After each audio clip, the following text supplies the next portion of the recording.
Now, increasing pressure on the Biden administration, anxious Arab leaders have appealed publicly and privately to the U.S. Secretary of State Antony Blinken to rein in Israel's military campaign in the Gaza Strip. As the U.S. struggles to persuade Israel to reduce civilian casualties and now allow in more humanitarian aid. Civilian deaths have fueled anger in the region and beyond. But as part of the Biden administration's growing initiative to alleviate the suffering of Gaza's civilians, the top American diplomat Antony Blinken's West Asia tour, it's now reached Turkey. Turkey happens to be his last stop in the region before heading to heading to Turkey. Blinken is expected to hold talks with Turkish foreign minister as well. But before arriving in Turkey, Blinken had visited Jordan, where he held talks with Egyptian, Jordanian, Saudi, Qatari and Emirati diplomats and other senior Palestinian officials. After the talks, Blinken stood side by side at a line of podiums with his counterparts from Jordan and Egypt to discuss what he has said was their shared desire to protect civilians in Gaza and to improve aid flows to the besieged territory. But a clear point of division emerged on the question of a possible ceasefire. The Jordanian and Egyptian foreign ministers urged immediate ceasefire between Israel and Hamas.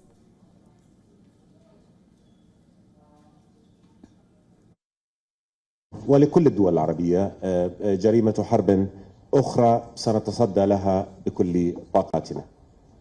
الدول العربية نطالب بوقف فوري لإطلاق النار وإنهاء هذه الحرب وما تنتجه من قتل الأبرياء وما تسببه من دمار ونرفض توصيفها دفاعا عن النفس.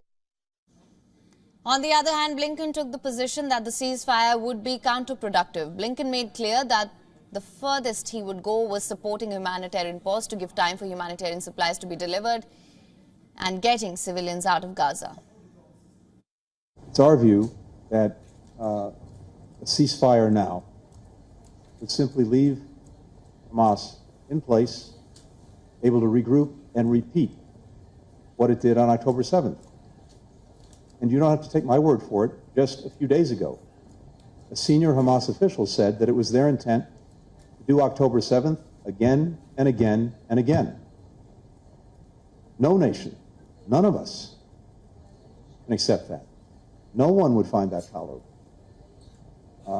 And so it is important to reaffirm Israel's right to defend itself, indeed its obligation to do so, and to take necessary steps so that October 7th can never happen again. But it's also very important the way Israel does that. And that's what we've talked to the Israeli government about, with taking every possible measure to protect human life, to prevent civilian casualties, as well as to ensure that those who are in need have the assistance that they need.